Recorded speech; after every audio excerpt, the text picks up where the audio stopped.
Boa tarde, boa noite, boa madrugada, né? Onde você estiver agora ouvindo esse MesaCast.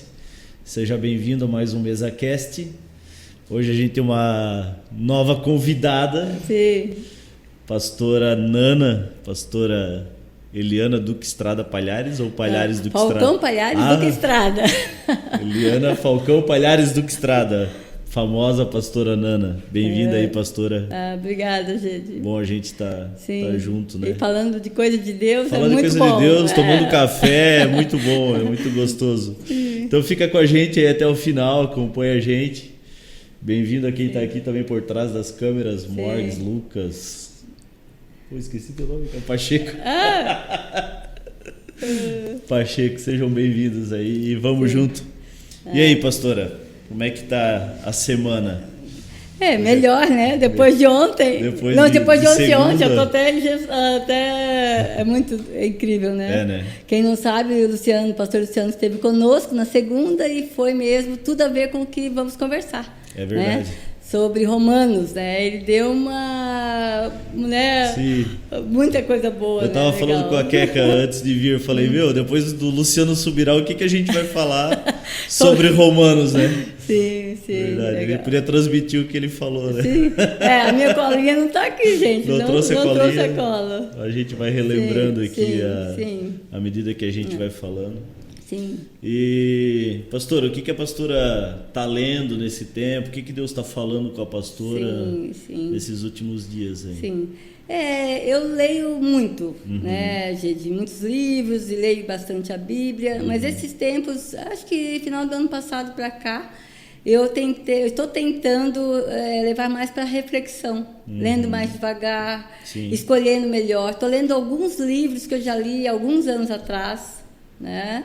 Que parecia que não era mais um momento, mas é muito propício. Sim. Né? Como livro que a pastora já leu e está voltando. Já li algumas vezes lá atrás, anos, tá lido. Mas eu comecei, eu estou precisando de leituras mais, não devocionais, não falo que são devocionais, mas livros que eu já realmente vejo assim, olha, acrescentou muito no tempo da minha vida e eu quero que acrescente neste tempo da minha vida. Vamos voltar Gosto muito de John Ortberg, né? Gosto muito de Piper, né? Gosto bastante. Esses autores assim sempre me acrescentam bastante, né? É que tem tanta novidade chegando sempre de livro, né? E a gente tá sempre com uma lista de uns 5 para ler. Sim. Mas sempre tem aquele que a gente já leu. Sim. E até assim uma boa dica, né? Uma boa dica para você, diversifique mais as leituras. É isso que eu sempre... Às vezes eu leio 5 livros ao mesmo tempo. É isso que eu ia perguntar. A pastora se sente pesada às vezes de não acabar um livro ou não? Não. Começa, às vezes para na metade, vai para outro. Depois de alguns anos eu volto e leio o resto. Porque ou se o livro não é bom, nem termina, né? Então, assim, algumas pessoas, esse livro é incrível, né? Aí a Esther sempre fala, mamãe, esse livro é incrível, né? Aí eu leio o primeiro, segundo, terceiro capítulo. Se não engrenou, não leio mais. Aí eu falei, filha, não achei tão incrível assim, né? Porque naquele momento, talvez, para mim, não significa que não era incrível, não seja incrível, não será incrível. Mas aquele momento não era aquilo que era a minha necessidade. Eu leio assim, é uma das coisas assim, que a gente tem que aprender. Acho que com o tempo a gente aprende, né, gente? Eu estou aprendendo a selecionar. Nós recebemos muitas informações. Muito. Né? Por isso que eu percebi que o ano passado, muita informação, muita coisa, e hoje eu estou sendo mais seletiva naquilo que eu quero aprender ou saber. Né? E essa seleção se faz naturalmente. Você vai selecionando o livro que, naquele momento, e hoje, como a diversidade é muito grande, você pode fazer essa seleção. Você precisa de algo ser trabalhado na sua vida no que diz respeito ao jejum. Então, você vai ler sobre jejum, ou sobre a oração, ou sobre mesmo uma questão mais de prática cristã, né, da sua fé. Então, você acaba sendo mais impactado daquele momento por aquilo que você está lendo. lendo. Às vezes até um capítulo específico, do livro. Também. Sim, porque há autores que eles começam muito bem e eles não conseguem concluir. É terrível. Tem a necessidade de fazer 300 páginas. Dá a impressão assim, se ele tivesse terminado naquele terceiro ou quarto capítulo, este livro eu recomendo. Mas aí colocou mais 2, 3 e acabou. Estragou tudo, né? E é assim, né? Pastor, a gente vai falar, né, sobre Romanos e não deixa de ser na verdade, uma carta, né? Sim. E queria que a pastora desse a pastora já deu, né? Tem um podcast atrás lá que tem um panorama, mas eu queria que a pastora falasse um pouquinho assim, da onde Paulo escreveu esse livro. Sim. Vamos começar de onde ele escreveu. Sim. A gente tem que entender até, né, que Paulo ele nunca esteve em Roma até aquele momento. Provavelmente alguns têm maior concordância que seja nos anos 58 depois de Cristo ali. E ele estava em Corinto, num momento da igreja muito peculiar, onde ele viu uma necessidade da igreja de Jerusalém, né? Vocês sabem que a igreja de Jerusalém começou ali, a gente olha os primeiros passos dos apóstolos, o chamado, a descida, tudo aquilo em Jerusalém. A igreja dispersada, né? O próprio Senhor dispersa essa igreja que estava muito ali, focada, localizada em Jerusalém. E vão muitos irmãos, após uma experiência do Pentecoste, para vários lugares e fundam igrejas em vários lugares. Eram a maioria judeus ali, mesmo sendo judeus nascidos em outros lugares, né?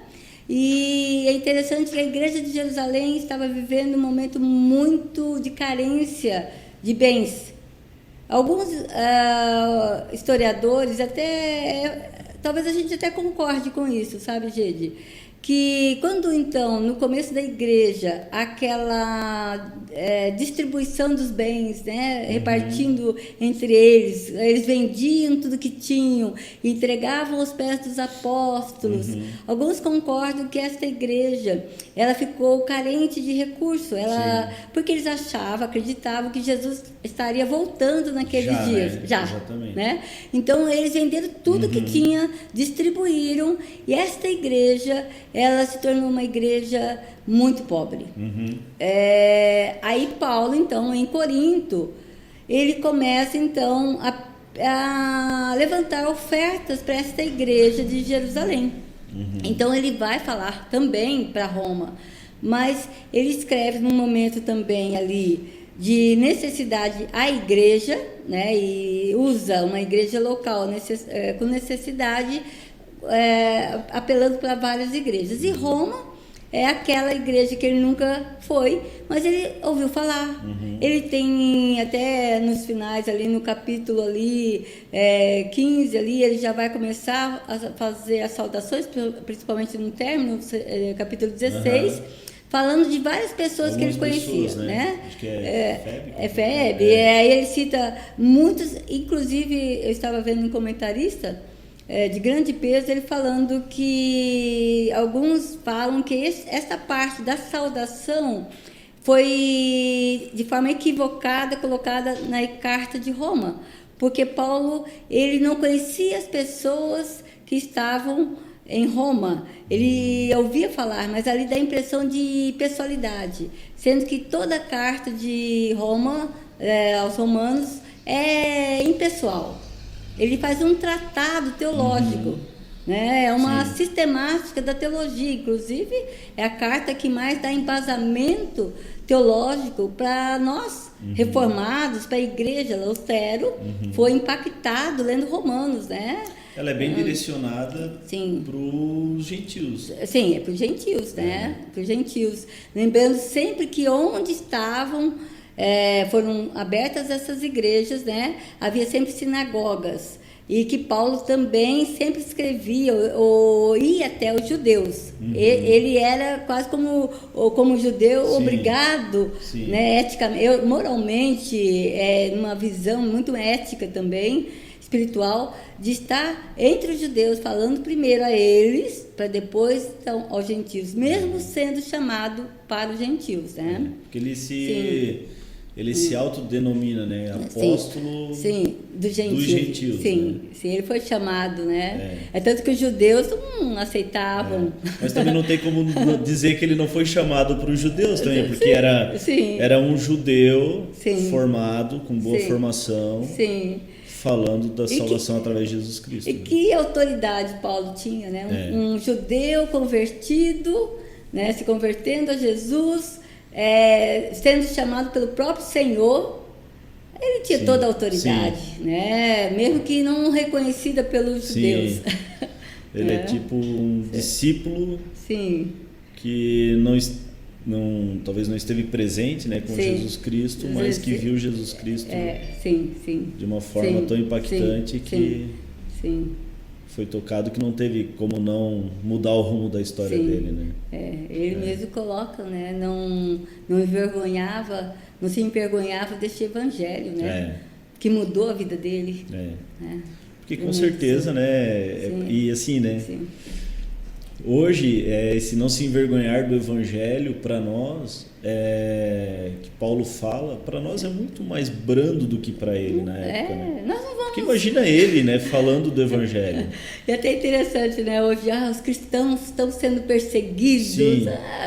Perseguição era os dias de Paulo, né? A igreja no início, né? Quantos anos será que ele tinha, pastora, quando ele escreveu a carta?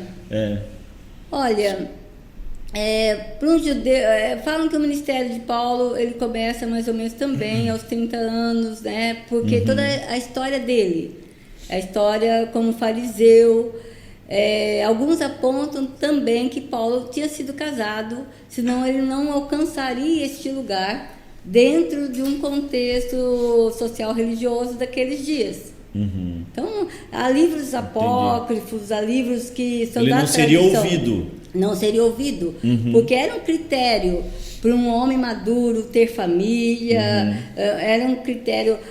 o Senhor Jesus, ele é o que sai da curva, né? É aquele que quebra todas as...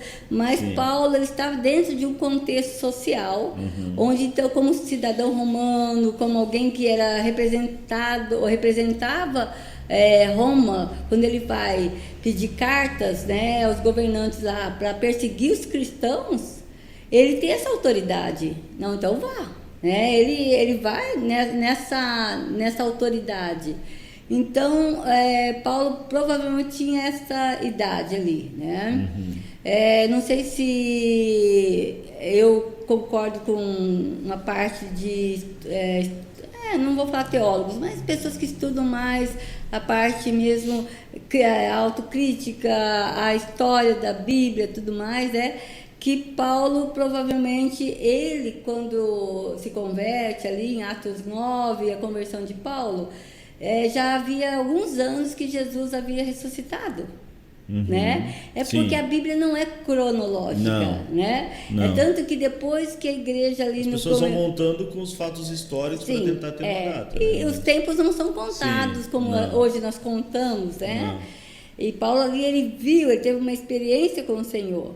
Então a gente vê ali Atos 2, ali quando a igreja primitiva vivia todo aquele momento. Depois teve um tempo de paz. Aí depois veio outro momento que a igreja começou a ser perseguida.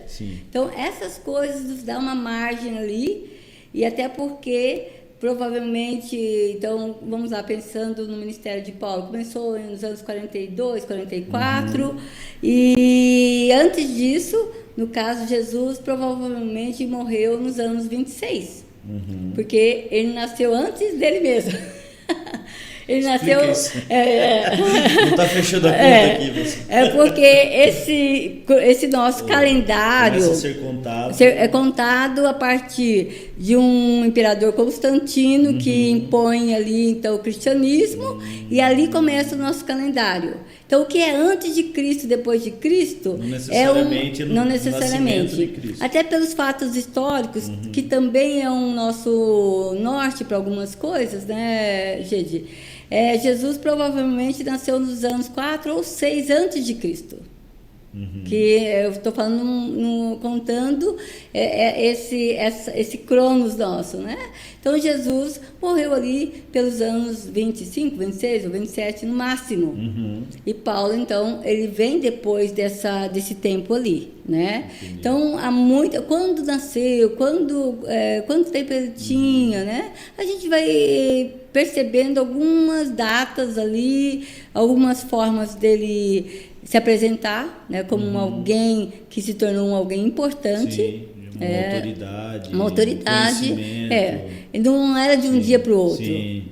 Não era, eu comprei. Ele mesmo fala, olha, eu não comprei nenhuma cidadania, nenhum direito. Eu adquiri de nascença, porque eu nasci, né, nasceu em Tarso, numa província romana, e ali ele se tornou, então, mesmo como alguém que tinha este direito de nascença. Sim.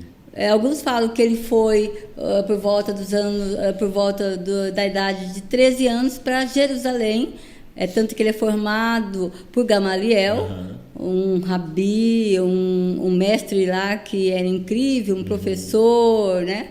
E ali ele é ensinado pelo cara, né? E Paulo se torna um doutor, né? Um doutor incrível em toda a lei, em tudo que... Interessante, né, Gede? O zelo de Paulo por tudo, pela palavra, pela religião.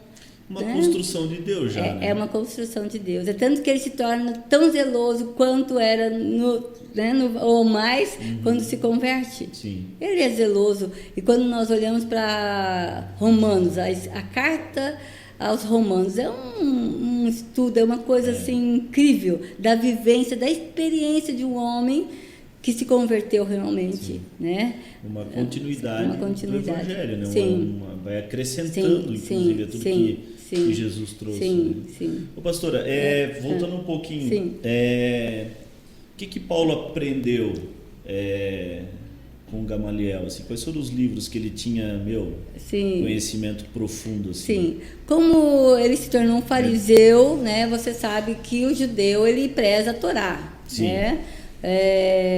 O Pentateuco, são 5 livros da lei. Torá é lei, né? Que eles sabem praticamente decor. Sabe decor, né?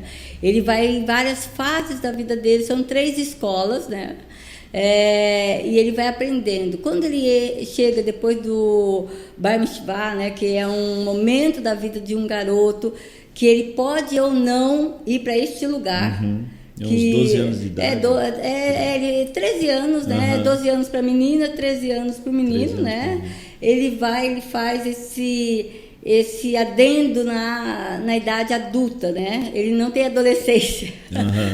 Hoje a crise de adolescência por aí, naqueles dias não tinha adolescência. Pula essa fase, né? Porque a partir dali ele teria que ser formado para ser um bom religioso, um bom judeu. Sim. E Paulo, então, ele vai, né, Saulo daqueles dias, né? Ele vai para aquele momento com Gamaliel ser um erudito. Então não é mais nem até o Talmud, mas é o Midrash. O Midrash, o que é o Midrash? É uma interpretação do Talmud. Talmud é todo o Antigo Testamento, né? E agora, então, ele também tem o Midrash, que é uma interpretação do Talmud, né? Então, para o judeu, são livros assim, ele realmente crê, o Talmud é a palavra de Deus. E agora, quem vai para este lugar de ser formado um fariseu, eles são expert. Só eles têm autoridade para interpretar o Talmud. Até os 12 anos... É uma especialização, sei lá, algo assim, que leva mais profundo do que uma decoração do negócio. Sim, porque até ali eles decoravam. Então, um menino até 12 anos, ele não pode interpretar, ele não tem autoridade, ele não tem, conforme os prescritos, né, da tradição judaica, da cultura judaica, ele não pode de forma alguma pensar em interpretar qualquer texto, ele não tem capacidade. Agora, após então ir para este lugar, ele vai junto com os rabinos. E uma coisa interessante, que o judeu, ele não lê a Bíblia sozinho, ele não pode ler. né? Ele só lê em grupo, porque ele se coloca como assim, eu não sou apto a ler ou a interpretar qualquer texto. Eu tenho que ter o aval, eu tenho que ter alguém que dê esse respaldo para que eu possa chegar neste lugar. É muito interessante isso, né? E até hoje eles conservam isso. Né? É tanto que no Shabat, na sexta-feira, quando eles leem, entram no Shabat, na família, o pai, no caso, representando o sacerdócio, né? Ali o sacerdote da casa, da família, ele lê para a família. Ele tem essa autoridade e para a família, então ele lê ali o texto, as orações, né? E o texto bíblico, né? Estava vendo esses dias a festa do Purim em Israel. Sim. E eles fazem a leitura do livro de Esther também em conjunto. Assim, eles sentam todos. Sim, Purim é a libertação, né, do povo. É muito bonito, né? Eles têm algumas festas que são muito significativas para eles, né? O Hanukkah também, a festa das luzes, né? A festa das tendas, a festa... São festas que a gente, olhando para a Bíblia, faz alusão também a tudo aquilo que nós falamos. Então, temos vivenciado o tabernáculo, tudo que lembra Jesus. Só que eles ainda não conseguiram ter essa visão de Deus, né? Um Deus que se fez gente e habitou entre nós, né, Gedi? Acho que até a conferência do Luciano Subirá falando da graça transformadora, né? E até o livro Discipulado, né, do Dietrich Bonhoeffer, eu acho que vem para porque parece que nos nossos dias a gente pegou o livro de Romanos e a gente meio que quis dar uma adaptada, uma melhorada para a gente viver um pouquinho melhor. Mas é impossível também olhar para a vida de Paulo com o temor que ele cresceu, aprendendo todas as coisas e conhecendo todas as faces de Deus, e aí achar que ele vai escrever um livro onde vai aliviar a grandeza de Deus, a justiça de Deus. E assim, se nós pensarmos, gente, qualquer livro, qualquer versículo, qualquer texto fora do contexto, nós nos comprometemos. Vira heresia. Exatamente. É o que está sendo colocado ali. O livro de Paulo aos Romanos ali é um livro incrível. Ele justamente nos confronta, né? Ele fala sobre a ira de Deus contra a humanidade. Né? E ele fala como esta ira pode ser aplacada. Então é tão assim incrível a questão da graça, da lei. Para mim esse é um livro extraordinário para a nossa fé. E eu fico assim, às vezes, mais indignada como alguém pode pegar um livro de Romanos e deturpá-lo. Porque é simples. Até a questão assim que o Espírito Santo testifica em nosso espírito, em nosso coração, que somos filhos de Deus. Então, a partir deste momento, já nos comprometemos com uma verdade. Tanto que ele fala assim, porque a humanidade está nessa situação. Trocaram uma verdade pela mentira. E a partir deste momento que se troca uma verdade por uma mentira, você já rejeita aquilo que vem de Deus. E o mais incrível que fala, assim, não há desculpa. Porque o próprio Senhor fala, vocês são indesculpáveis, porque o próprio Deus se revelou, né? Se revelou na natureza, se revelou na lei que está escrita em nosso coração. Então você vai em qualquer lugar do mundo, a lei já está escrita no coração das pessoas. E por isso que não somos agora, não temos desculpas mais, né, perante aquilo que é uma verdade, né, Gedi? E eu vejo assim, até ouvindo o Subirá, eu fiquei bastante surpreendida, porque ele estava falando nos bastidores assim com a gente, tudo mais, algumas coisas do livro, e se tornou muito leve, né? Eu acho que na segunda-feira Subirá ele trouxe esta leveza também de um livro que como você decide por Jesus, ou você não tem outra situação na sua vida, não tem como não decidir por Jesus. E até a questão da santificação que temos falado, você é justificado agora para então andar em santificação, é um processo.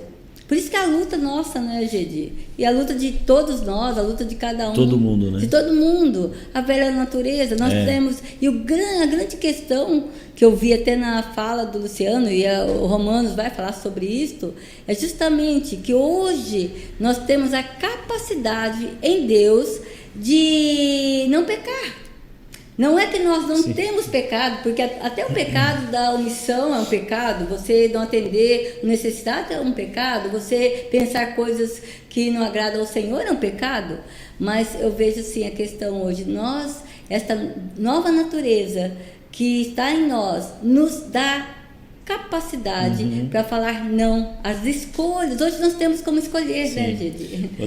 Quando eu estava lendo o livro de Romanos ali, e é bem interessante porque o Subirá ele trouxe uma revelação do texto, e ele colocou uma situação que era exatamente até o que eu tinha escrito aqui, que é cumprir a lei, ela é possível sim com o Espírito Santo. Sim. Jesus cumpriu a lei porque tinha o Espírito Santo. Sim. Então se ele cumpriu, nós também podemos cumprir. Ele Sim. cumpriu como carne. Sim. Eu coloquei aqui, não declarar que sim, vamos pecar. Porque assim, é aquilo que ele falou assim, a gente tá tão acostumado, o cara se converte e vai falar, pô, cara, seguinte, você vai pecar, tá? Sim. Mas assim, se você pecar, tem perdão para você. Sim. Mas eu acho que o que a gente precisa mais afirmar, Sim. e Paulo vai falar um pouco mais para frente também na carta de Romanos, que da nossa boca sai a palavra de Deus. Sim. É isso, a gente não precisa ficar afirmando, vamos pecar. Sim. A gente precisa afirmar que, cara, a gente pode não pecar, porque nós temos o Espírito Santo. Porque para cada tentação, Deus dá um escape. Então nós temos esse poder contra o pecado. Sim. E até quando no começo do ano eu fiz uma palavra para os homens ali, é uma coisa que eu tinha escrito para mim esse ano, algo que a gente pode escolher pela fé, que é se posicionar contra o pecado. Porque senão a gente fica naquela assim, mas eu sou fraco mesmo, nossa, então eu vou, eu vou cair nisso, mas depois Deus me perdoa. Mas não é isso. Eu sou forte no Espírito Santo. Não, é assim, Romanos 12 fala, mudar a mentalidade, ter uma nova mente. Nós temos a mente de Cristo. Sim. Eu não entendia, por muito tempo eu não entendia por quê. Eu tenho a mente de Cristo. Se eu tenho a mente de Cristo, eu só tenho que pensar as coisas como Cristo pensaria. Então, aí eu entendi. Ele me dá, com a mente dele, essa possibilidade de eu pensar naquilo que realmente é de Deus, né, de Cristo. Então, aí eu tenho uma nova mente, eu tenho um novo coração. Eu posso sentir o que Deus sente em relação às coisas, em relação às pessoas. Então, muda o foco. Sim. Se eu foco no pecado, eu me enfraqueço. Mas se eu foco no alvo, eu me fortaleço contra o pecado. E naturalmente, eu gosto da versão da paráfrase da Message, quando fala assim, olha, não se amodem demais a cultura, né? Não se ao ponto de vocês não poderem pensar mais. Porque se a gente se envolve tanto com a cultura do mundo, a cultura que é vigente, a cultura hoje filosófica nossa, ideológica, a gente começa a deturpar a verdade de Deus. Né? E isto a gente vê, sabe, gente, o que está acontecendo, principalmente em meios. A gente fala, esta geração, mas nós fazemos parte desta geração. Nós somos tão culpados quanto o jovem de 18 anos, quanto o adolescente de 16, a criança, o idoso, porque nós temos um compromisso com a verdade de Deus. E se eu não ensino as gerações que virão, eu comprometo toda uma geração. Eu comprometo. E como você falou, para mim, aquela palavra de Paulo, assim, até eu gosto da expressão, né? Que diremos então, né? Nós vamos pecar para que a graça aumente? Para mim é o X da questão.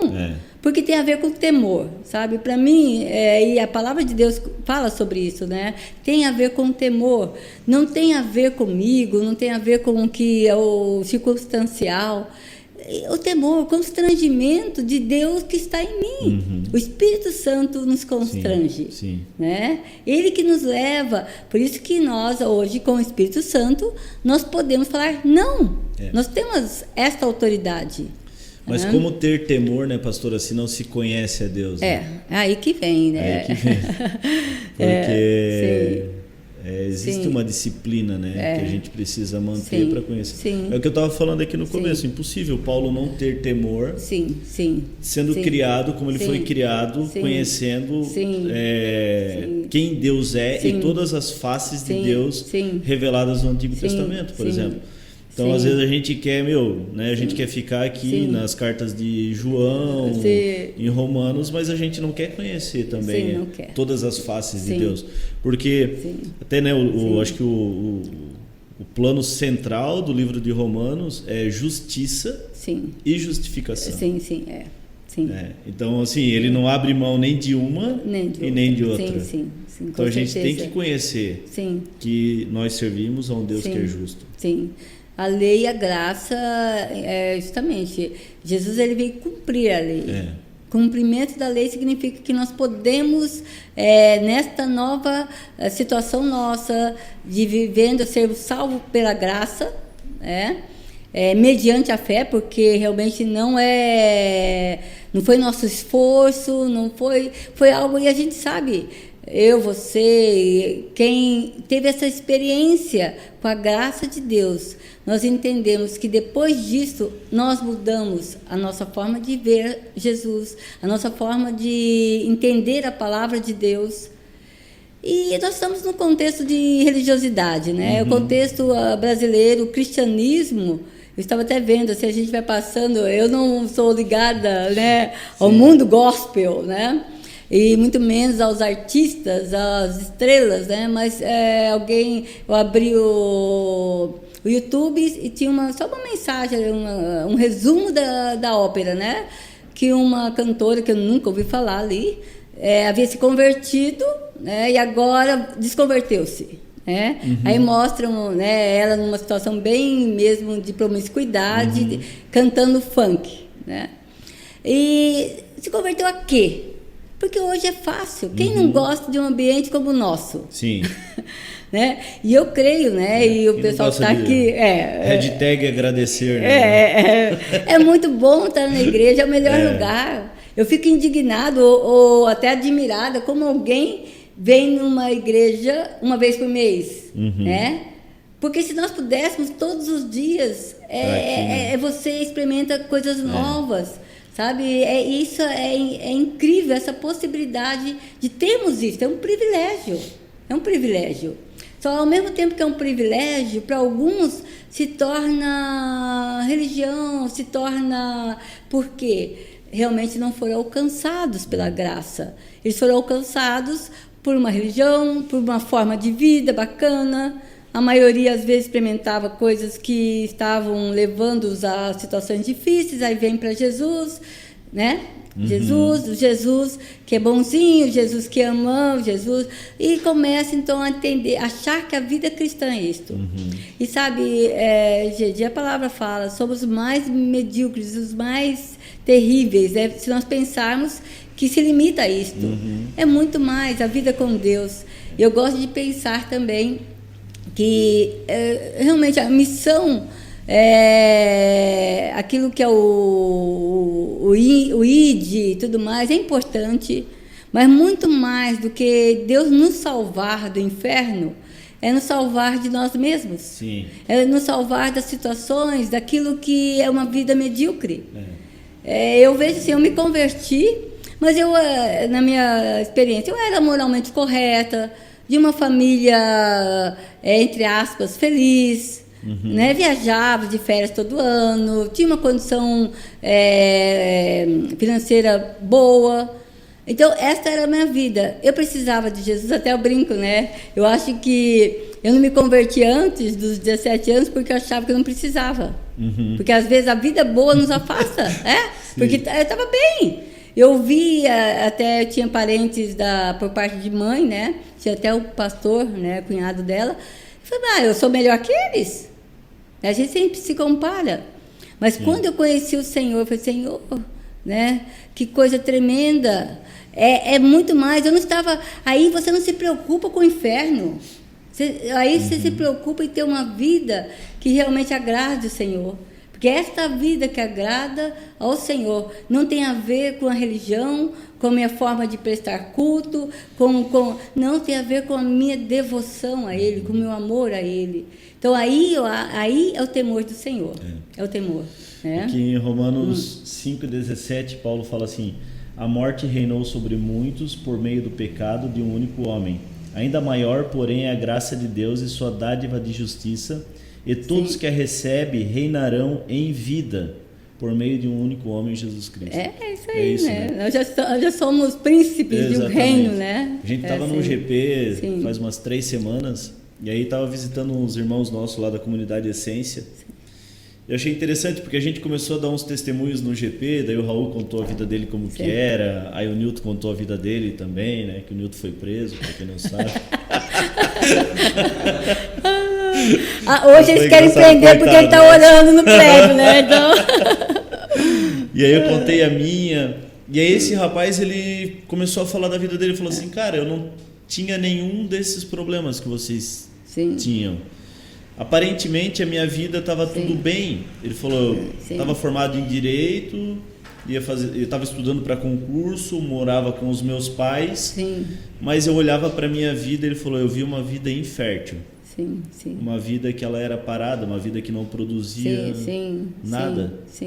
E aí ele viu a necessidade então de entregar a vida dele para Jesus, e aí ele começou a experimentar o que é realmente uma vida plena, o que acho que é esse reinar em vida, né, pastora? Eu acho que nós não falamos hoje muito, né, sobre pecado, sobre separação. E eu me lembro que quando eu me converti, a consciência de ser a pior das pecadoras, como Paulo, né? Paulo, ele se coloca neste lugar, e nós temos que nos colocar.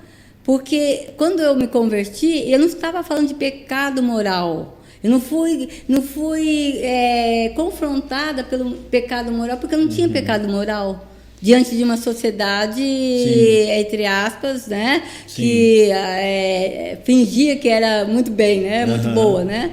Mas eu fui confrontada por quem é Deus e por quem eu sou, e na indignidade de não ter conhecido o Senhor, não ter aberto a minha vida para Deus. Quem sou eu?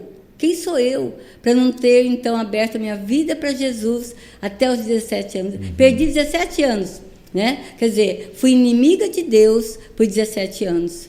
Eu creio que o que mais me impactou na minha vida foi essa consciência de que eu rejeitei o Senhor por 17 anos. Fui inimiga dele, né? Eu não sabia. Eu não ouvia no contexto de família, minha mãe era desviada, né? Não se falava sobre Deus, né? Eu ia com ela no teatro do Natal, uma vez por ano, e alguma coisa desse tipo, né? Mas essa consciência mesmo, né, de presença. Aí é o temor. Sabe, é o temor, né? E é isso que a pastora falou, né? Porque todos, independente daquele que ouviu o evangelho ou não ouviu, tem a consciência de que precisa de Deus. Sim, tem. E eu não sei se talvez saibam, né? E talvez essa é a mensagem que a gente precisa levar, de que são inimigos de Deus. Né? Que acho que é o que Paulo foi fazer lá para o povo de Roma, também pregar esse evangelho e alertar com relação a isso. E aí porque às vezes a gente fica, né? Mas o cara tem uma vida tão boa, cara. Como que eu vou falar do evangelho para ele? De verdade, esse cara lá dentro dele, ele já tem uma necessidade de ouvir do evangelho, né? Todos temos. Independente se tem a vida boa ou se tem a vida ruim. É por isso, né, gente, que lá... Boa, entre aspas. Que este vazio que está no nosso coração, esse anseio pela eternidade, está em todas as pessoas. Porque nós fomos criados para o céu. Nós fomos criados para viver tudo aquilo que Deus quer que nós vivamos. Então, isso ainda ocupa o lugar no coração do homem. Agora, ele, de certa forma, ele aplaca isso fazendo mal. Ele vai cancelando esse sentimento, mas ainda existe algo que o incomoda. Por mais que as pessoas falam, e hoje nós vivemos um mundo bastante. E não é que a promiscuidade, nós vemos em Paulo na igreja de Corinto, falando coisas que nós vivemos hoje. Era uma realidade moral terrível, como nós vivemos. Não pensemos, hoje, eu vejo às vezes, né, as pessoas falando, mas hoje é terrível. Hoje é terrível porque existe internet, né? Porque todo mundo sabe do pecado do vizinho. Sim. Né? Mas os pecados são os mesmos, porque o pecado é a separação nossa de Deus. Agora, a gente percebe que o que acontece? Paulo falando àquela igreja, olha, vocês não podem proceder dessa forma. É um ensino, é um pai espiritual falando da sua igreja, a igreja de Corinto. Agora, aos romanos, ele não era pai espiritual, ele não tinha fundado aquela igreja.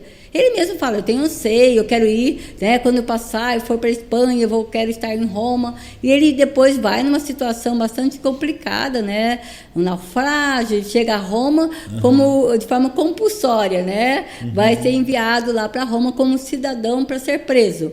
Mas Paulo, ele escreve de forma diferente aos romanos. Ele não dá uma instrução muito óbvia sobre procedimentos de uma vida do cotidiano, de uma conduta moral. Cristã, só no finalzinho ali do capítulo ele fala sobre 14, 15, ele começa 15. Até no 12, começar sobre a mente termos uma postura diferente, depois ali fala sobre as autoridades, que devemos, né, orar pelas autoridades. Ele começa a fechar a carta dele neste aspecto. Mas até ali é um compêndio teológico, alguma coisa assim para afirmar em um povo de Roma, a maior capital, vamos pensar a capital do mundo, era Roma naqueles dias. E eu acredito que no coração de Paulo era aquela expectativa, olha, se os romanos compreenderem isto, a influência que eles terão para o mundo. Imagine você. É uma estratégia dele, estratégia. Né? É uma estratégia dele. É a mesma coisa que se nós pensarmos hoje, no nosso contexto, grandes líderes mundiais, se eles compreendessem algumas verdades, quanto isto mudaria na sua forma de agir, né? As pessoas se converterão mais? Não sei. Eu não sei se este seria o resultado. Mas que o reino seria a expansão do reino seria maior, isto sim, né? Porque o que nós vemos, as trevas querem impedir, não conversão, querem impedir a expansão do reino. Porque a expansão do reino é justamente aquela... Jesus volta. Né? É o cumprimento dos tempos. É o cumprimento dos tempos. Porque às vezes meu irmãozinho do lado ali, ele se converte, a gente se alegra, mas e se toda a família dele se converter? Olha o impacto. Se toda a vizinhança se converter, olha o impacto. Se toda a cidade se converter, olha o impacto.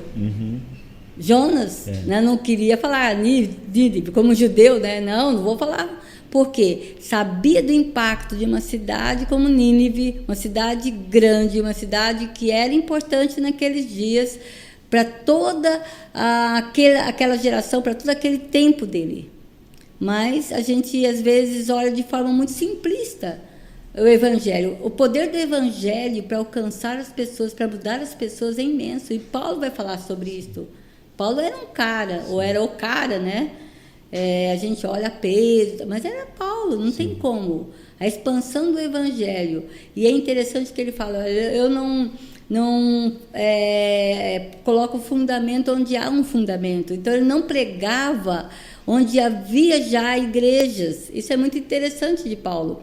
Ele vai para sinagogas, né, e dali entendendo que se o judeu se converte, gente, se um judeu se converte, o estrago é muito maior. Porque ele já tem, naqueles dias, ele já tinha o Talmud, a lei já estava no coração deles, o anseio, o zelo pela lei. Agora, uma lei transformada em graça. Olha que coisa tremenda. Aí a pessoa não vai viver mais sobre a regra, mas sobre o temor. É a diferença. A lei não foi revogada, a lei foi cumprida. Né? Agora, uma nova aliança, um novo aspecto de ver todas as coisas. Eu não vou matar mais porque existe uma lei sobre mim, mas eu não vou matar mais porque eu amo o meu irmão.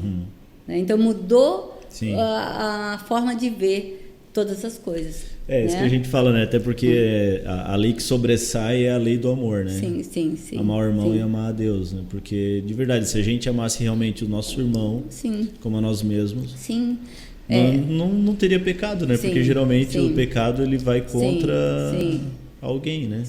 É uma falta de amor mesmo. E eu acho que a maior dificuldade nossa também, de hoje, é de definir amor, né? Porque eu falo assim, olha, eu amo a minha Bíblia, mas eu não obedeço a palavra de Deus. É a mesma coisa. Então eu amo um livro os meus mandamentos, né? Sabe? Então isso aí vem, em nome do amor, a igreja precisa considerar mais as pessoas. A gente sabe o que vai por trás dessas intenções, dessas falas que estão por aí. Mas né? o amor é obedecer. A questão da teologia da hipergraça, que não é nova, até o pastor Luciano falou sobre isso na segunda-feira, desde ali o primeiro, segundo século, terceiro século, quarto século, né, que foi terrível, já havia uma tentativa de tirar isto que é a graça, ou que nós devemos, a compreensão plena da graça, porque a graça não é de graça, a graça teve um preço. E o maior preço do mundo, preço que nós não poderíamos pagar, Jesus pagou por nós, e agora nós podemos andar em graça e novidades de vida. Mas a palavra amor está desgastada, principalmente no nosso contexto, porque amor, né, você ama a queca, você ama o seu cachorrinho, você ama a Bíblia, você ama o Senhor, e assim a gente vai desgastando esta palavra. Mas o amor ágape, o amor que nós precisamos considerar aqui é o amor a Deus, é o meu irmão, como um mandamento. Aí sim, tem nuances e tem implicações terríveis, se nós realmente levarmos a sério o que é o amor, né? O amor fala a verdade, o amor anda em verdade, o amor disciplina, né? Tudo isto. Sendo que na nossa geração, disciplina é até proibida legalmente, né? Não pode disciplinar o filho. Você pode até ser preso, essas coisas que estão por aí. Essa tentativa de desgastar um nome que é amor. Jesus é amor, né? Deus é amor, né? O pastor Luciano ele falou que a lei ela tinha um caráter temporário, né? E ela apontava já para Jesus. Mas Deus também não deu a lei sabendo assim, vou dar uma lei aqui para vocês e vocês não vão conseguir cumprir, então vocês vão ficar a vida inteira se lascando até que Jesus volte. Eu creio que a intenção de Deus era assim, existe cumprimento para vocês também, o povo de Israel que está aqui no deserto, e se não cumprir, vocês podem ir até o tabernáculo, né, e serem perdoados por isso. Mas será que com o tempo, pastora, esfriou o amor também do povo de Israel? E aí a lei ficou maior do que o amor? Acho que Deus não se desviou do propósito, mas eu creio que o povo se perdeu, né? Se desviou do... Eu creio que, vamos pensar, não em Abraão, porque Abraão, como nômade, ele não estabeleceu algo fixo, ele teve... Mas vamos pensar a partir de Moisés, que a lei, que antes de Moisés não tinha uma lei formal, né? O povo saiu meio selvagem do Egito, né? E eu creio que esse povo ficou 40 anos no deserto, porque Deus estava impregnando algo novo neles. Uma cultura do reino. Então, uma cultura do reino. Porque assim, gente, vem lá um povo que ficou 430 anos ali no Egito, com a herança, só uma lembrança de quem era o Deus de Abraão, de Isaac e de Jacó, era uma lembrança. Provavelmente se perdeu. Aí ele vem agora para um momento de libertação mesmo física da escravidão. Ele estava ali, querendo... eu não tenho mais um jugo como tinha no Egito. Na primeira situação tem saudade da cebola, né? Já começa a rebelião, já começa o bezerro, o próprio irmão Arão, que era o sacerdote, ajuda a fazer o bezerro de ouro, né? Moisés está demorando, vamos fazer alguma coisa para nós adorarmos aqui. Então tudo isso com uma lei já prescrita, começando a internalizar. Porque ela se torna graça para nós quando ela toma forma no nosso coração. Antes disso é um peso. Sim, porque sobrepõe. O amor Sim. sobrepõe o espírito. No nosso contexto, vamos pensar assim, né? Sobre Jesus falou assim, olha, o adultério. Para o judeu, o adultério, então, é você ter um relacionamento extraconjugal. Isso era o adultério. Sendo que numa cultura de poligamia, muitos homens tinham mais que uma esposa, mesmo nos dias de Jesus. Né? Já estava diminuindo bastante, mas ainda existia a poligamia. E a poligamia, o homem, então, se ele tivesse 2 esposas, era a fidelidade a essas 2 esposas. Né? Era isso que era o contexto. Aí Jesus vem e fala assim, olha, é o seguinte, vocês podem, vocês estão falando tanto de adultério, mas se você olha de forma impura para uma pessoa, para uma mulher, você já está em adultério, você já adulterou no seu coração. Porque aí que entra essa consciência de que a nossa natureza antiga, ela às vezes, e às vezes não, quase sempre, vem lutar contra a natureza nova. Então, quando eu mudo a minha mente, eu mudo a forma de olhar para as pessoas. Eu mudo a forma de compreender as coisas. Sim. E isso é um exercício, não é... Por isso que o processo de santificação, que tanto Paulo fala... Né, gente, todos nós estamos em obras, ninguém está terminado ainda. Sim, né? É o que ele, em Romanos 10, 5, que ele vai falar sobre que a salvação é para todos, né? Ele fala assim, Moisés escreve que o modo pelo qual a lei torna alguém justo exige obediência a todos os seus mandamentos, mas o modo pelo qual a fé torna alguém justo diz, não diga em seu coração quem subirá ao céu, e não diga quem descerá ao lugar dos mortos. Na verdade diz, a mensagem está bem perto, está em seus lábios e seu coração. E ele vem falar, né, que aquele que declara tal, e que crê, ele é salvo. Mas eu também vejo isso como não só uma declaração no dia que eu aceitei Jesus. Mas como algo constante. Todos os dias eu preciso estar declarando a palavra do Senhor, as promessas do Senhor, aquilo que me fortalece. Por isso que a palavra é uma espada, né, pastora? Porque é uma constância. E é interessante esse texto que você leu, porque assim, o fariseu, ele compreendia, olha, você é um judeu idôneo e tal, você vai para o céu... Né, como ali ele está questionando a questão do julgamento. Nós julgamos os nossos irmãos, então, ali pela lei. Se ele cumpriu a lei, ele é salvo. Se ele não cumpriu a lei, ele não é salvo. E o próprio Paulo está falando sobre isso. Né? O cumprimento da lei não é condição para nós sermos salvos ou não. Porque, para mim... Paulo faz uma apologia em Romanos sobre a certeza de salvação. E eu fiquei muito feliz porque o Luciano quase chegou lá. Eu falei, opa! Né? E porque assim, e eu creio nisso, porque a questão da salvação, por isso que eu falo assim que o ladrão na cruz, ele não passou pelo processo de santificação. E Jesus falou, olha, hoje você vai estar comigo. Então, é ação regeneradora. Você é justificado para entrar no processo de santificação. Então, a justificação, sim, é por um ato de Deus. É por algo que aconteceu na cruz. Então, eu não posso falar para você, você cumpriu estas regras da igreja e você é salvo. Né? Não é pelo cumprimento seu das regras, mas é por tudo aquilo que Jesus fez em você, e você então está inserido, você recebeu o Espírito Santo, o selo de Deus está sobre você. Então esse selo não vai ser apagado. Até um irmãozinho perguntou sobre essa questão mesmo de certeza de salvação, ele estava em dúvida e tal. Eu falei, primeiro, assim, se você tem dúvida, você tem que ir lá para o Senhor, né? Isso é grave, né? Porque a própria palavra, próprio Romanos fala, e a palavra nos garante, e que o Espírito que está em nós, o Espírito Santo, ele testifica que somos filhos de Deus.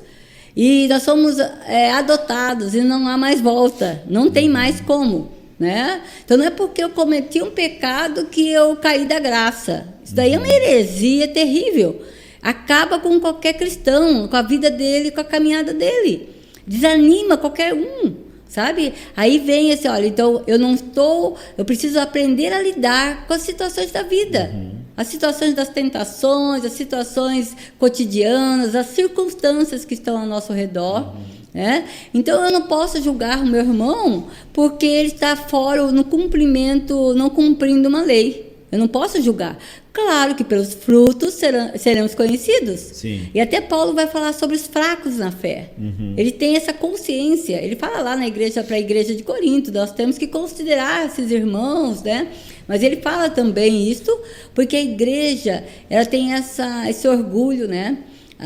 Nós somos aqui melhores, nós somos... E a gente, eu sempre falo isso, sabe, gente? Eu sempre olho para a minha história, sabe? Eu vejo a sua história, a história, como você falou, do Raul, é muito mais grave do que a minha história de vida. E mesmo assim, eu era inimiga de Deus. Sim. E vocês, todo um contexto de família, um contexto, lá, vamos supor, vamos pensar num Raul que viveu na rua, foi abandonado, uma mãe que se drogava, gente. Ele é um vitorioso diante da circunstância. Mas isto levou ele para perto de Deus. Sim. Como para alguns, a circunstância leva para longe de Deus. Tem tudo a ver, então, com aquilo que nós estamos dispostos a escolher. Sim. Vai passar pela escolha, né? Pastora, e aí, entrando nesse assunto, que às vezes ele é um pouquinho até polêmico, né? Sim, bastante. Bastante, né? Também, se a pastora achar que não tem resposta para agora, não tem problema. Sim. Mas suponhamos assim... sou tentado, sim, peco, sim, me arrependo, encontro perdão, renovação do Senhor, lá na frente pecou, sou tentado, tentou, tal. Até que a minha fé ela tá tão abalada, sim, que eu já não busco mais perdão, eu já não tenho mais arrependimento. Sim, sim. Como fica essa situação?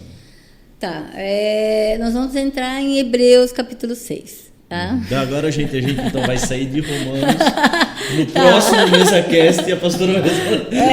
Vamos voltando para Romanos, porque tem tudo a ver, né? Paulo não escreveu Hebreus, né? Mas essa condição, porque nós hoje, no nosso contexto, Gede, nós fazemos tantas perguntas como a sua, né? Porque o desigrejado... Porque a pessoa que abandona a igreja, né, os caminhos do Senhor, e a gente fica indignado, como pode? Né? E aí a gente fica pesado. Aí entra também esta afirmação de Paulo. Olha, nós não podemos julgar aquele que é salvo, aquele que não cabe a nós. Não tem sabe? uma resposta não tem uma agora. resposta. Quem garante que o nosso amado ladrão na cruz, ele ali naquele momento, ele teve consciência plena de todo o pecado que ele cometeu na vida dele. Eu vendo a situação e a gente analisando pela palavra de Deus, para mim aquele ladrão na cruz, ele teve a plena consciência de que ele precisava de Deus. É isto, a dependência de Deus é que faz com que nós nos aproximemos de Deus, né? Porque nós somos, os inimigos são independentes, eu não preciso de Deus. Tanto que a gente sempre fala, Adão e Eva, ali o pecado deles não foi a desobediência, foi querer alcançar aquilo que era proibido a eles, né? Eles queriam ser como Deus para ter as escolhas independentes de Deus. Sim. É uma atitude de independência. Então, de abandonar Deus mesmo. Então, uma pessoa assim que você retratou bem, nós vemos pessoas assim, né? Sim. Duas situações. Realmente passou talvez por uma experiência religiosa. Então, por isso que eu não posso julgar a vida dele. Sim, né? Se essa pessoa passou por uma experiência religiosa, ela... E nós talvez não conseguimos discernir isto, ela e Deus, nós não vamos poder, de certa forma, removê-la, ou demovê-la de uma situação. Né? Ela passou não por uma conversão, mas por uma experiência apenas, emocional. Nós vivemos num contexto de Brasil muito fácil, né? Como eu falei, todo mundo se emociona numa adoração, no louvor. Nós entramos num ambiente como da comunidade, e o próprio Paulo vai falar nas outras cartas da igreja de Corinto, também era muito propício, ele entrava naquela, e dons, e isto, manifestação, a pessoa, aqui tem Deus. E ele mesmo fala numa condição, não vou entrar nessa questão, olha, cuidado, porque algumas situações até escandalizam, afasta as pessoas de Deus, vamos cuidar com isso. Então, uma pessoa entra num mundo como o nosso, gospel, que, meu Deus, é tremendo, vem do lamaçal, vem de uma situação de vazio, entra, tem uma experiência. Experiência não garante vida eterna, experiência não garante uma vida permanente. A experiência tem que ser fruto de uma conversão. Pessoas que se convertem e não têm experiências com Deus, elas são duras de coração. O nosso coração tem que ser mudado, ele tem que ser trocado. Ele já é para a conversão, é um coração de carne, né? Não mais de pedra. Então, eu vejo lá, agora olhando para Hebreus, a mesma situação que Paulo vai falar também em outras cartas ali, né? O autor de Hebreus, ele trata muito isso. E a gente olha e há doutrinas a respeito disto, não vou entrar nessas questões, mas há pessoas que afirmam, são pessoas que eram convertidas e que abandonaram a fé, sabe? Uma coisa que a Bíblia fala, gente, a pessoa não pede mais perdão, ela entristeceu o Espírito Santo, ela apagou o Espírito Santo na vida dela, mas não significa que aquilo, que a aliança de Deus, que o preço pago por ela já foi feito, não tem mais como revogar. Deus não vai mais tirar isto dela. É um dom, é um presente que Deus deu a ela, deu a nós. A graça é um dom, é um presente, e Deus não vai tirar este presente mais. O que acontece? Aos galardões. Eu fico assim, por isso que eu falo assim, que a vida existe o reinar em vida também, né? A vida cristã, gente, não diz respeito, mas muito pouco, para mim, pela minha experiência com Deus, não diz respeito ao quanto eu sou salvo ou salva. Eu sou salva. É uma ação, é um ato, é um momento, eu fui salva. Agora, a vida cristã para mim diz respeito ao que eu vou entregar, né? O que as minhas mãos vão oferecer a Deus quando eu me apresentar diante dele. E aí Deus é tão maravilhoso que ainda vai me dar galardão, né? E eu brinco, né? Isso com a mulherada, né? Os homens também, né? Mas aquelas vidas medíocres, né? Vai ficar lavando louça a eternidade. Né? O galardão, se eu lavar a louça, eu não, eu quero algo mais sublime, eu quero estar cantando e dançando para o Senhor para o resto da vida, né? Para a eternidade. Então as pessoas usufruir desse reino já desde já, né? Se a gente não compreender, por isso que é a mudança de mente. Se eu vou para uma igreja ou para o Senhor só para ser livrada de um inferno, eu já vou de forma errada. Então eu já vou com o coração errado para Deus, né? Porque até ele fala assim, olha, não há nenhum justo sequer, né? Ninguém busca Deus. E eu entendi isso. Quando eu entendi, foi uma revelação, algo que abriu na minha mente, né? Se eu perguntar para você, por que você foi para uma igreja, gente? Agora eu sou entrevistadora. Tá. Vai. Eu precisava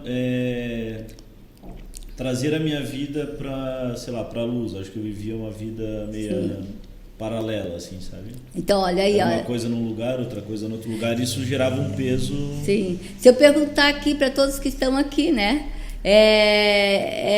E para minha vida também, não é Deus. Eu precisava. Sim. Então, assim, verdade. Nós não buscamos. Por isso que a afirmação de Paulo, não há quem busque a Deus. Então, ninguém vai por causa de Deus para Deus. E Deus sabe disto, porque nós somos inimigos dele, né? Então, nós vamos para Deus atender a nossa necessidade. Sim. Para Deus preencher o vazio. Então, por isso que Deus não tirou esse anseio pela eternidade da humanidade. Né? A expectativa dele de que mais e mais pessoas vão até Ele, porque, olha, como assim, é a última chance que eu dou para Deus. Já ouviu, né? Alguns falam, é a última chance que eu vou dar para Deus, né? Como se, né? Deus, ai, né? Eu fico pensando, né? O Senhor lá em cima, né? Chateado. Ouvindo, chateado, estou de mal com Deus, né? Ele não me atendeu nisso. Porque nós somos egoístas, nós somos seres egoístas. Sim. E esse egoísmo nosso... Dramático, cheio de autopiedade. Sim, mimados. Isso né? Somos mimados. Né? Isso é uma arma do inferno. Do inferno. Então aí vem aquela sua pergunta voltando lá. Justamente assim, porque a salvação não diz respeito a mim. A salvação diz respeito a Jesus. Sim. Ao que Ele fez por mim. Ele pagou um preço. Mas e por quê? Então Jesus, como é o universalismo, né? Uma tendência muito forte de ir para o universalismo, né? É uma linha tênue nessa compreensão, nessa revelação. Se Jesus, se não é por mim, é pelo que Ele fez, e Ele morreu por todos, né? Então todos são salvos. Não, mas conforme então João 12, a todos que receberem. Então, aí vem a nossa opção, a nossa escolha. Ele nos dá essa possibilidade de escolher. Então, só o fato de você falou, olha, eu fui para Deus porque minha vida, eu precisava de uma luz. A coisa estava feia lá, eu precisava de algo novo, eu sabia que existia. Aí Deus, então, vem cá, Jesus, eu vou te aceitar. Sabe? Então, este ato. Então, quando o filho pródigo, ele chega... né, ali a porta da casa do pai, de volta e tudo mais, o pai restitui tudo aquilo que é direito de um filho, né, de um filho, e entra para casa, ele entra, mas é o pai que dá, ele entrega a aliança, ele entrega a cobertura, ele entrega as sandálias, a identidade, a cobertura, uma aliança perpétua, eterna. Sabe, Gede? Não é o filho que pega, mas é o pai que entrega. Sim. Então, o pai entregou para nós esta graça. E agora, né, eu vou viver a minha vida em novidade, em graça, né? E é isso. É isso, né? Através de uma chave que é a fé. É a fé. Pela fé você consegue acessar todas essas coisas. E novamente, nós não temos a fé, ela é gerada através... daquilo que Jesus fez por nós. Porque essa fé que é para salvação, né? A fé para salvação, ela é gerada pelo Espírito. Né? Então, todos nós podemos ter no momento de necessidade, no momento de buscar, né? Aquilo que é algo que nós não compreendemos, nós não sabemos, e nós vamos para este lugar. Né? Legal, pastora. Sim. A gente está indo aí para o fim do nosso MesaCast. Eu queria saber, a pastora já esteve em Roma? Sim, já. Comeu uma macarronada em Roma? Sim, uma nhoque. Nhoque romano. Sim. Tem resquício histórico ainda, pastora, desse tempo de Paulo? Sim, mas o mais impressionante tem. A gente vê para tudo quanto é lugar, né? Monumentos, né? E eles referenciam isso, tipo... Sim, existe toda ali a questão dos Césares, né, colocado, os monumentos, e é muito legal, né, você estar naqueles lugares, né? Sim. Mas você falou, mas o mais impressionante desses resquícios, desse tempo, né, que é a igreja primitiva ali, foi no Líbano. O Líbano tem mais do que em Roma. Foi algo que nós não esperávamos, né? Mais monumentos, mais partes que diz respeito. E claro que a gente pensa, eu estive em Tiro e Sidom. Tiro e Sidom, onde Jesus esteve ali, que é uma das cidades impenitentes ali, né? Tiro e Sidom fica onde? Fica no Líbano. No Líbano? É porque naquela época de Jesus não havia essa divisão. A divisão geográfica era diferente. A Palestina, ela ia até lá em cima, então fazia tudo parte, né? Então, toda aquela parte ali. Então, quando nós fomos no Líbano, onde foi Elias ali, com Acabe, onde Jezabel tinha o palácio dela, né? Então a gente percebe, Roma é mais restrita, faz mais alusão não tanto ao cristianismo, mas político, aos Césares. Entendi. Aí tem lá todo o uma parlamento. Mais política do que sim, religiosa, sim, bíblica. Sim. Entendi. Mas é muito legal, né? Algo que realmente a gente percebe a força de Roma. Né? Então, olha, você vê lá na Palestina e em Roma. Né? Uma força incrível, né? Que ficou marcada, né, ali. Quando eu fui na França, fui lá no interior, lá, aí tinha um restaurante lá que era uma antiga igreja romana, do Império Romano. Que legal, né? Onde eles chegaram, né? Com todo o império, toda a força. Toda a força de Roma. Por isso que Paulo foi para lá, porque ele sabia, chegando lá, onde iria chegar esse evangelho. Porque o Império Romano fosse, iria o cristianismo também. E chegou até nós, né, pastora? Esse é o fato, né? Não, é impressionante isso, né? Eu vejo pessoas fiéis. E quando Paulo fala a Timóteo, olha, pregue a palavra a pessoas fiéis, a homens fiéis. É isso daí. E se nós, né, Gedi, precisamos ser a continuidade, né, pastor? Nós temos que levar muito a sério. E às vezes a gente vai, eu vou discipular uma pessoa, mas é uma pessoa que não é comprometida. Eu estou jogando aquilo que é tão precioso, que é a palavra de Deus. Verdade. Sabe? Nós temos que ter momentos, ou então temos um discernimento a quem nós vamos entregar uma feijoada. Porque alguns estão querendo só leitinho. Né? E aí é leite, vai ter leite, sabe? Mas feijoada, a palavra de Deus, Romanos é feijoada pura. Né? Alguns engasgam com Romanos, né? Não é simples. E é maravilhoso. A gente tem que ler Romanos sempre. Para mim, Atos e Romanos, né? Eu leio sempre os evangelhos, né? Você falou, até eu recomendo aí pro pessoal, né? Temos que ler. Você pode ler, eu amo o Antigo Testamento, sou apaixonada. Mas eu leio 10 vezes, 100 vezes o Novo Testamento. Eu estou lendo o Antigo Testamento e o Novo Testamento. Antigo Testamento e Novo Testamento. Os Evangelhos. Maravilhoso, né? Romanos para mim é sempre uma carta de esperança, né? Não só da esperança pelo perdão dos pecados, mas pela esperança de vencer o pecado. Isso um versículo assim que eu gosto muito, que é Romanos 15, 13, que fala assim: que Deus, a fonte de esperança, os encha inteiramente de alegria e paz, em vista da fé que vocês depositam nele, de modo que vocês transbordem de esperança pelo poder do Espírito Santo.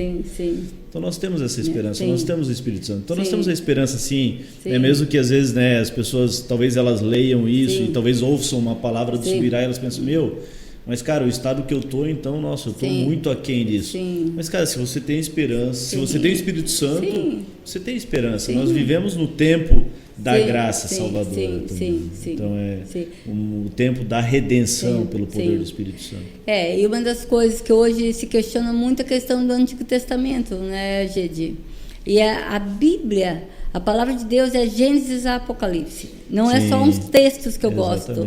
Eu estava até conversando, né, com o pastor Evaldo, que a gente ouve o pessoal que ainda não compreende culturalmente algumas coisas. Aí você assiste alguns filmes de guerra, né? E você torce para aquele país, ou a Segunda Guerra Mundial, aquela coisa toda.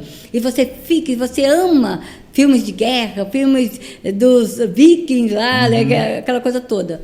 Aí você vai para o Antigo Testamento e você tem a petulância de julgar Deus.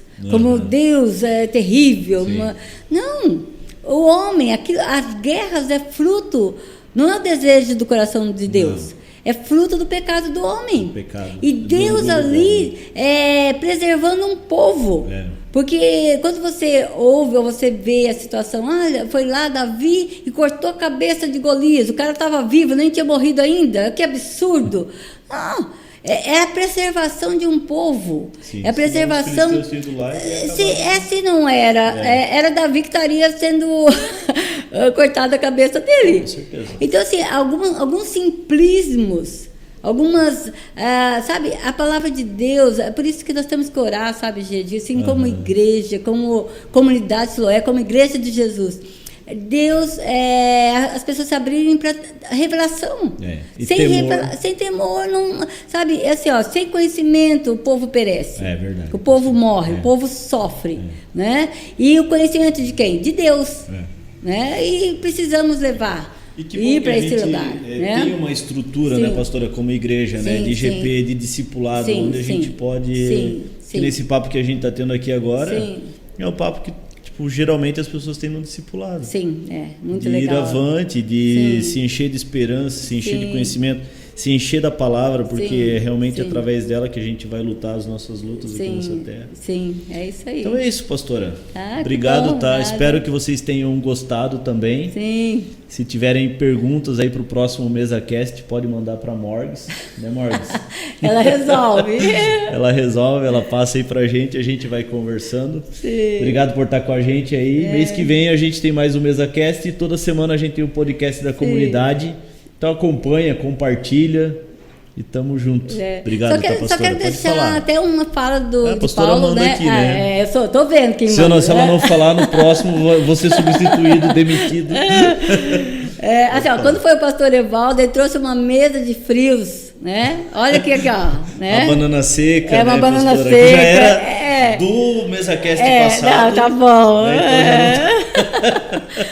Então Mas Paulo fala, e é uma fala para nós, né? Que diremos, pois, diante destas coisas? Se Deus é por nós, quem será contra nós? Aí ele vai falar, né? Porque a gente usa esse versículo, né? Quem será contra nós, versículo de para-choque de Você caminhão. faz um monte de coisa, briga com o cara no trânsito, o cara vem e quer te matar, né? Deus tem que ser meu defensor, não é isso? Aí ele vai falar sobre quem Deus é, né? Que isto que tem que ser para nós ocupar o nosso coração. E você fala de esperança. A Bíblia, desde Gênesis a Apocalipse, é um livro de esperança.